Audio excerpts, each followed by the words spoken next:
తక్షణమే ఈ భారతదేశ ప్రజల ఐక్యతను కాపాడేందుకు, బలపరిచేందుకు గోవధని నిషేధించాలి, దేశవ్యాప్తంగా నిషేధించాలి, గోవుని జాతీయ జంతువుగా ప్రకటించాలి. ఇది మొదటి విషయం. రెండో విషయం మేము ఏం చెప్తున్నామంటే, ఒక అబద్ధాన్ని మేము బదలకొట్టడానికి వచ్చాం. అదేమిటంటే, హిందువులు గోవుని రక్షిస్తారు, ముస్లింలు గోవుని తినేస్తారు, భక్షిస్తారు అనేటువంటి పచ్చి అబద్ధాన్ని ఇప్పటిదాకా మీరు ఏదైతే ప్రచారం చేస్తూ ఉన్నారో, దాడులు చేస్తూ ఉన్నారో, రక్తపాతానికి కారణమవుతూ ఉన్నారో, ఈ అబద్ధాన్ని బదలకొట్టడానికి, ఇది అబద్ధం అని చెప్పడానికి వచ్చాం ఇక్కడ మేము. ఇది పచ్చి అబద్ధం మీరు చెప్తున్నటువంటి విషయం. ఇవాళ మీరు కళ్ళు తెరిచి చూడండి. హిందువులు, ముస్లింలు, ప్రముఖులు, క్రైస్తవులు, అదేవిధంగా సిక్కులు అందరూ ఇక్కడ జాతి మొత్తం ఇక్కడ నిలబడి ఉన్నది. మేము చెప్తా ఉన్నాము, గోవధని అర్జెంటుగా, మీకు దేశం పైన ప్రేమ ఉంటే, సనాతన ధర్మం పైన, హిందూ మతం పైన ప్రేమ ఉంటే, మీరు ఎంతకాలం మీరు రాజకీయాలకు వాడుకున్నారు, ఎంతకాలం మీ విద్వేషాన్ని ప్రచారం చేయడానికి వాడుకున్నారు, ఎంతకాలం హత్యలు లేపడానికి వాడుకున్నారు, ఎంతకాలం హింసాకాండ గురించి వాడుకున్నారు. మీరు మీ నాటకం ఆఫ్ చేయండి. ఇవాళ దేశ ప్రజలంతా కూడా ముక్తకంఠంతో మేము చెప్తూ ఉన్నాం, తక్షణమే మీరు గోవధను నిషేధించాలనేటువంటిది. ఇక్కడ నేను చెప్పదలుచుకున్న విషయాలు ఏమిటంటే, ఇవాళ హఠాత్తుగా ముస్లిమ్స్ మేలుకోవడము, క్రైస్తవులు మేలుకోవడము జరిగి హఠాత్తుగా వచ్చి ఇక్కడ గోవుకు సంబంధించినటువంటి మాటలు మాట్లాడుతారని అనుకోవద్దు. మీరు చాలా పొరపాటు. దేశ చరిత్ర తెలియని వాళ్ళు, దేశ చరిత్రని మార్చిన వాళ్ళు, దేశ చరిత్ర విషయంలో అబద్ధాలు చెప్తున్న వాళ్ళు మాత్రం ఈ మాటలు చెప్తారని చెప్తున్నాను నేను. ఎందుకంటే ఏ రోజు ఈ దేశంలో ముస్లింలు గోవుకు సంబంధించి హిందువులకు అడ్డంకిగా లేరండి. మొదటి ఒక విషయాన్ని నేను చెప్తాను మిత్రులారా, హిందూ మతంలో సైతం, నన్ను క్షమించాలి, నా వ్యక్తిగత అభిప్రాయాన్ని నేను ముందు పెడుతున్నాను. నేను ఏ మాట మాట్లాడినా దానికి సంబంధించిన సాధికారమైన ఆధారాలు చూపించగలిగిన మనిషిని.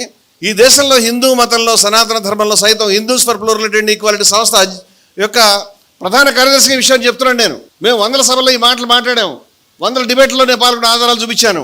హిందూ మతంలో గోవుని తినకూడదు, గోవు దేవత, సర్వదేవత స్వరూపం అనేటువంటి భావన ఒక పరిణామ క్రమంలో, ఎవల్యూషన్లో వచ్చింది తప్పితే మొదటి నుంచి లేదు. మొట్టమొదట హిందూ మతంలో సైతం గోవధకు సంబంధించిన ఆధారాలు ఉన్నాయని మాకు తెలుసు. ఆ విషయం హిందూ మతము, సనాతన ధర్మమే ప్రపంచంలో ప్రతి మతం కూడా పరిణామ క్రమంలో మారుతూ ఉంటుంది, మాకు అభ్యంతరం లేదు. కానీ ఒకటి వాస్తవం ఏమిటంటే, ఈరోజు కోట్ల మంది హిందువులు గోవును సర్వదేవత స్వరూపంగా, గోమాతగా చూస్తున్నారనేటువంటి వాస్తవం. అందుచేత ప్రజల యొక్క సెంటిమెంట్ని గౌరవించాలి. సెంటిమెంట్కి ఎటువంటి లాజిక్ అవసరం లేదు, సెంటిమెంట్కి మీకు ఎటువంటి దానికి సంబంధించిన తర్కం మాకు అవసరం లేదు. ప్రజలు కోరుకుంటున్నారు, ప్రజల యొక్క విశ్వాసం మీరు గౌరవించాలని చెప్తా ఉన్నాం మేము. అయితే దీనికి సంబంధించి ఈ దేశంలో ఇవాళ కాదు, అనేక 100 సంవత్సరాల నుంచి దీనికి సంబంధించి చర్చ ఉన్నదనే విషయాన్ని చెప్తున్నాను నేను. మీరు అందరూ తెలుసుకోవాల్సిన విషయాలు ఇవన్నీ కూడా ఇవాళ ఇక్కడ కాదు, ఎప్పుడో ఏనాటి నుంచో నేను చెప్తాను. భారతదేశ స్వతంత్రోద్యమంలో గాంధీజీ నాయకత్వంలో, అలాగే మౌలానా అబుల్ కలాం ఆజాద్, గఫార్ ఖాన్ నేతృత్వంలో, జవహర్లాల్ నెహ్రూ నేతృత్వంలో అనేక మంది హిందువులు, ముస్లింలు కోట్ల మంది వీధుల్లోకి వచ్చి బ్రిటిష్ పాలన కొలదోయడానికి పనిచేసినటువంటి రోజుల్లో, ఆ రోజు ముస్లింలు అందరూ కూడా సమిష్టిగా అనేక సందర్భాల్లో గోవధను డిమాండ్ చేస్తారన్న విషయాన్ని మీరు దాచిపెడుతూ ఉన్నారు. ఈ విషయాన్ని మేము చెప్పదలుచుకున్నాం. గాంధీ గారిని ఒకసారి చూడండి, మన జాతిపిత, father of the nation Mahatma Gandhi. ఏ గాంధీనైతే ఇవాళ చరిత్ర మీరు రూపమాపదలుచుకున్నారో, ఏ గాంధీ గారి గురించి అయితే అబద్ధాలు ప్రచారం చేస్తూ ఉన్నారో, ఆ గాంధీ గారిని అక్కడ మౌలానా అబుల్ కలాం ఆజాద్ని వారు పెట్టాం.